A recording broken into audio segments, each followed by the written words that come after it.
Trump administration says that nearly 200,000 Salvadorans must leave. Los Angeles, nearly 200,000 people from El Salvador who have been allowed to live in the United States for more than a decade must leave the country, government officials announced Monday. It is the Trump administration's latest reversal of years of immigration policies and one of the most consequential to date. Homeland Security officials said that they were ending a humanitarian program, known as temporary protected status, for Salvadorans who have been allowed to live and work legally in the United States since a pair of devastating earthquakes struck their country in 2001. Salvadorans were by far the largest group of foreigners benefiting from temporary protected status, which shielded them from deportation if they had arrived in the United States illegally.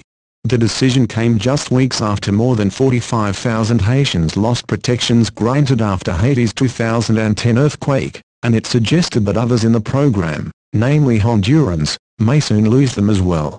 Nicaraguans lost their protections last year.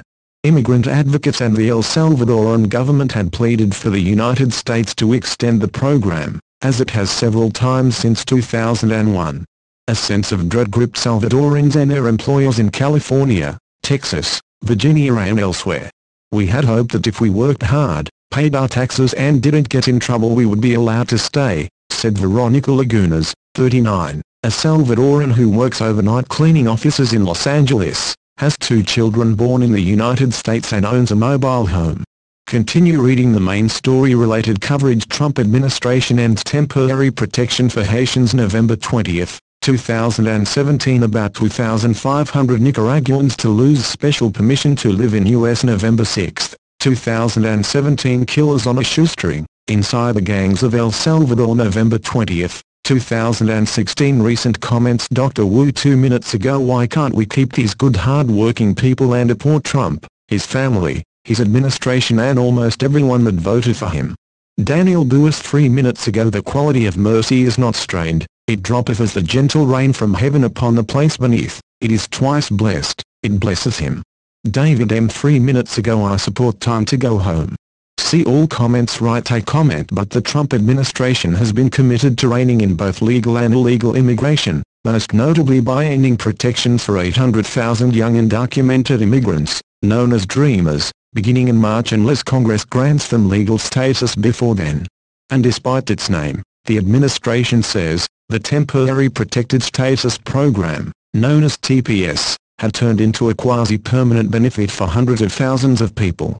The Department of Homeland Security said that because damaged roads, schools, hospitals, homes and water systems had been reconstructed since the earthquakes, the Salvadorans no longer belonged in the program.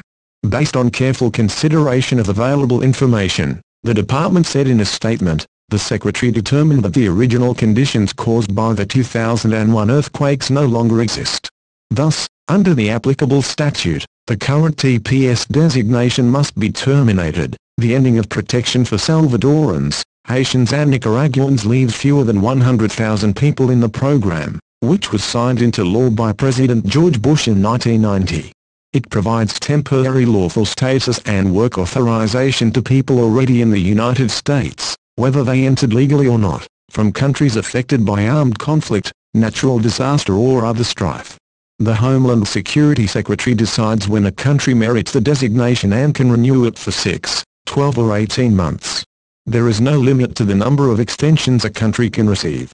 Countries that have received and then lost the designation in the past include Bosnia and Herzegovina, which endured a civil war in the 1990s, and Guinea, Sierra Leone and Liberia during the Ebola crisis.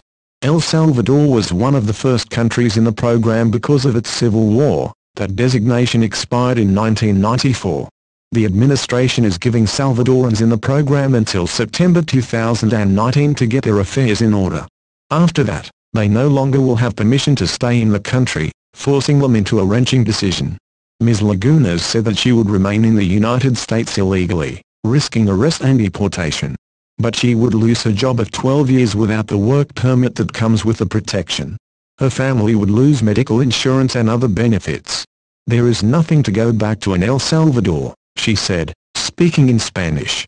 The infrastructure may be better now, but the country is in no condition to receive us. With his protected status, Carlos Giron, another Salvadoran, started a small contracting business and won bids for big jobs, including to paint federal buildings in the Washington area. "We have built a life here," said Mr. Giron, 41, who lives with his wife and 2 American-born children in a 4-bedroom house they bought in Springfield, VA. He will have to decide whether to take his children to El Salvador, where he says they would not maximize their potential and would face safety threats, leave them with guardians in the United States, or remain in the country at the risk of arrest and deportation as one of the millions of undocumented immigrants. His 14-year-old daughter, Tanya, a fan of Disney movies and hip-hop music, said she could not fathom starting over in El Salvador. "This is where I was born and am supposed to be raised," she said. Temporary protections were granted to Salvadorans who were in the United States in March 2001 after 2 earthquakes in January and February of that year killed more than 1,000 people and destroyed hundreds of thousands of homes. Over the next 15 years, the George W. Bush and Obama administrations extended the protections several times. In 2016, the final time, the government cited several factors, including drought, poverty and widespread gang violence in El Salvador, as reasons to keep the protections in place. El Salvador has rebuilt since the earthquakes. But the violence, San Salvador, the capital, is considered one of the most dangerous cities on earth, has inhibited investment and job creation, and prompted tens of thousands to flee. The country's economy experienced the slowest growth of any in Central America in 2016, according to the World Bank. But officials in the Trump administration say the only criteria the government should consider is whether the original reason for the designation, in this case, damage from the earthquakes, still exists. Some lawmakers have introduced legislation to enable people with temporary protection to remain in the United States permanently. At the same time, instability in Venezuela has prompted some members of Congress from Florida to call for protected status for Venezuelans. The government of El Salvador had asked the Trump administration to renew the designation for its citizens in the United States, citing drought and other factors. Money sent home from Salvadorans abroad is a lifeline for many in the country, where 4 out of 10 households subsist below the poverty line, according to the World Bank.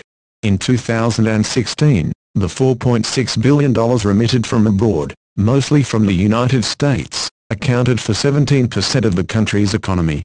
El Salvador's president, Salvador Sanchez Serrano, spoke by phone with Kirstjen Nielsen, the Homeland Security Secretary, on Friday to make one last plea. After Ms. Nielsen's decision was announced on Monday, Mr. Sanchez posted on Twitter, calling it an 18-month extension of TPS. The post prompted a flurry of angry replies accusing him of trying to spin the bad news. Flor Mejia, who works in a daycare center on the outskirts of San Salvador, said her family gets by with the help of money sent regularly by her sister and brother-in-law, who recently bought a home and have 2 children born in the United States. Her parents live in Chalatenango, a rural province in the northern part of the country, and are subsistence farmers, growing corn and beans for the family's food supply. "It's going to be very difficult for my parents, not having this income anymore," Ms. Mejia said. The United States Chamber of Commerce and immigrant advocacy organizations also had urged the administration to extend the protection, noting the Salvadorans' deep connections to America. According to an analysis by one group, the Center for Migration Studies, Salvadoran beneficiaries have 192,700 American-born children. 88% participate in the labor force, compared with 63% for the overall United States population, and nearly 1/4 have a mortgage.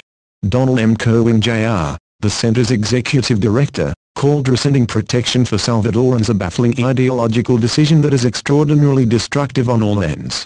They are deeply vested and embedded in the U.S. In Houston, the elimination of protected status would aggravate a labor shortage already delaying repairs after Hurricane Harvey, said Stan Marek, the chief executive of Marek Brothers, a large construction company with offices across Texas and in Atlanta.